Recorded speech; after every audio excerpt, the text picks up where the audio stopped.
So I have noticed this new anime called My Dress Up Darling making rounds around the internet, people tweeting about it, people talking about it on YouTube, so I figured, of course, I will check it out to see, is it worth the hype? But naturally, only watching the 4 episodes of the anime that we have out so far is not going to give me a full idea of what the series is like and if it's actually worth getting into, so I read and caught up with all the manga. One of the primary reasons why this show is getting so much traction, I've noticed, is because people are noting how nice the animation is, and it is quite beautiful. Especially the love interest, Kitagawa. She is animated so cutely. All of her features, all of her movements just add so much to this character's personality. But let's roll back a bit and actually go over what is the plot of this series. Well, first we follow our main character, Gojo. He's grown up to idolize his family's business of making Hina dolls, and he has a goal to one day make his own Hina dolls just as beautiful, which is a very noble goal.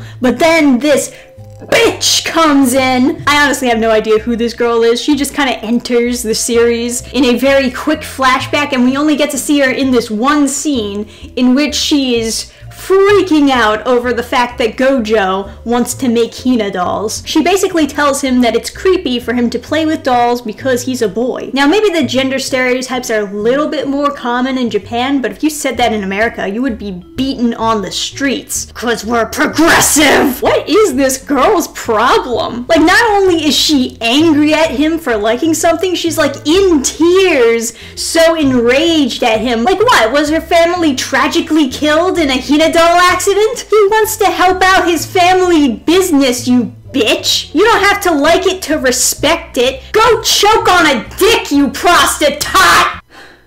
Too much.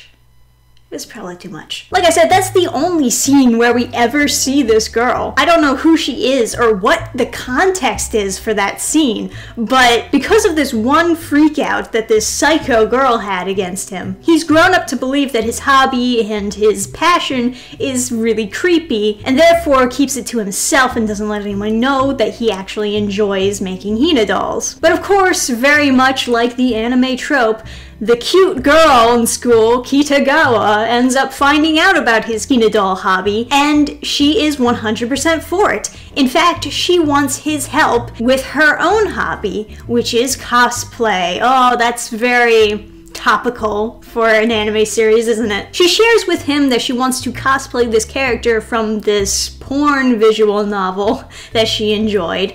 He notes that usually those games are made for boys, to which she said, well, it doesn't matter what gender you are, you enjoy what you enjoy, right? And they kind of bond over that, because it makes him realize, hey, maybe my hobby can be accepted by people if they were more like Kitagawa. And to some extent, I get what Kitagawa is saying. I actually have enjoyed, like, visual novels myself, even those dating sims that are aimed at boys. I still play them and enjoy them. All that being said, Kitagawa wanting to cosplay as a porn character is weird. No matter like what lens you're looking at it through, you can tell right away this is a weird character. As you get to know her more, you notice that she has like no shame regards to a lot of sexual things, but when it comes to more simpler things, she'll get really embarrassed and flushed. For example, there's this one scene where she comes out of her room and she doesn't have a bra on because she just woke up.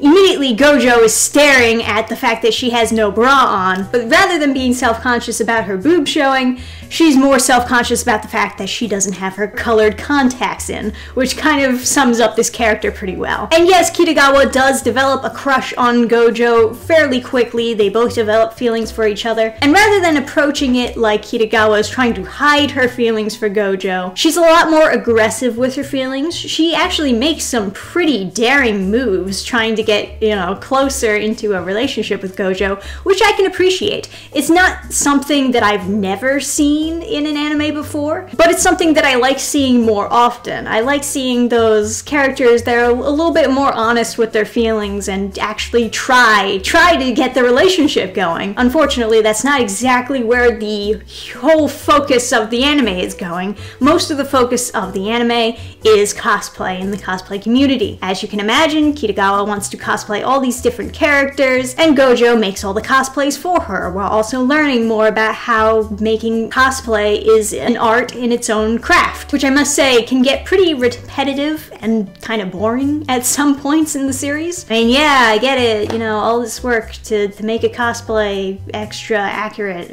So cool. I've also noticed while reading this series that they tend to only focus on the positive things about cosplay. Like, everything is through rose-colored lenses. Like, everything's positive. All the cosplayers in the cosplay community, they want to be your friend. They want to take pictures with you. They're so supportive, so loving. And sometimes it feels kind of over the top, just like how that little girl freaked out about the Hina doll thing. I would have preferred a more balanced view about the cosplay community. I get it that the point of the show is to show that the cosplay community is just people doing what they love and not being ashamed of it, but there's some dark sides to it too. They don't really talk about vain cosplayers. They don't really talk about how there are, you know, people who are super inappropriate at those types of conventions. You know what I mean? There's a reason why they say don't go to a cosplay event alone, always go in a group. It's because of these creepy people out there. And oddly enough, we never run into problems with that. Like, you open up the show by saying that Kitagawa is wanting to cosplay these porn characters, and before meeting Gojo, I'm under the impression that she went to these conventions alone.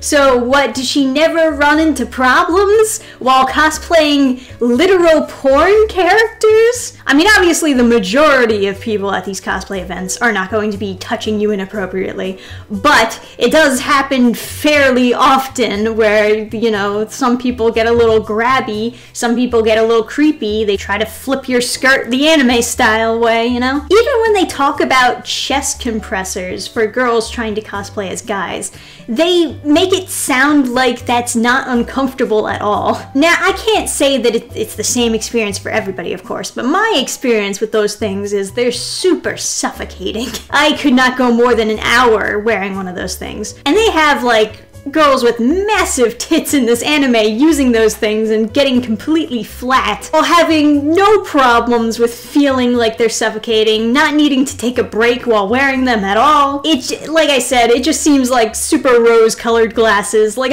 you're not getting a really balanced view about cosplaying. Instead, everything is just always positive. I don't know, maybe that's just my experience, but that makes me, like, question my own worldview. Like, oh my god, is it like that for everyone else? Is it just me that has the problem with those chest compressors? But, you know, I've also not been to a convention in a really long time. Not just because of the pandemic, but because nobody really wants to go. And like I said, you gotta go in a group. I can't just go to one of those things alone.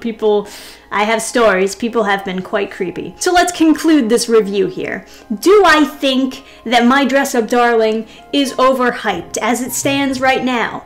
Yes, I do think it's overhyped. Based on my reading of the whole series, it seems mostly generic. It's fine, it's not offensive or anything, but it mostly seems generic and a little bit boring in a lot of sections. No, I'm not really looking at this series as being a cosplay manual, but it seems like that's a lot of what you get. And don't get me wrong, you are gonna get like some super cute episodes if you're into the romance. There are some really cute chapters that have yet to be animated, but that's not what the majority of the series actually is. So let me know your own thoughts and opinions when it comes to My Dress-Up Darling down below in the comments section. That's what the comment section is there for. It's there for your comments. Like the video if you did enjoy my little review. As usual, thank you for watching, and I'll see you next time. Till then, bye! This video is sponsored by no one. Which is exactly why you should head over to burningstarcomics.net, where you can purchase independent comics made by me and my friends. You can even head over to Subscribestar, where you can join the fan club and get sneak peeks at new comics and art made by yours truly. Speaking of the fan club, let's give them a shout out. Program restart.